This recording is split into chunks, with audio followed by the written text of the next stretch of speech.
Hey everyone, this is a vacuum test comparison that was requested. They're not really even the same machine, but I like doing requests, so I figured I'd do it.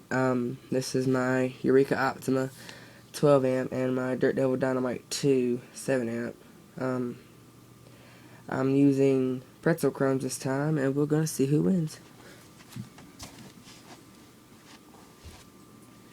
Do the Dynamite first.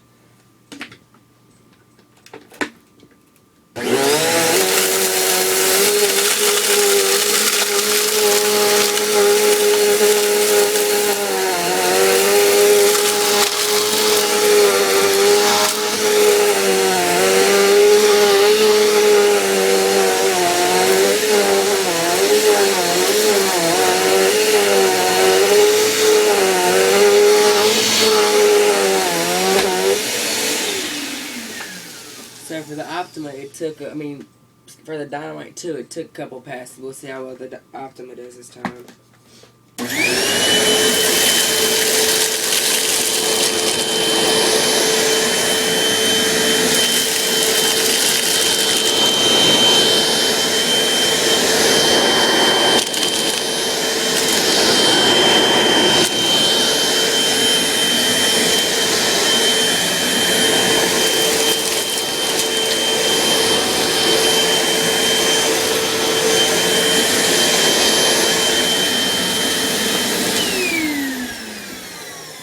So they did pretty close. Tell me what y'all think. Thanks for watching.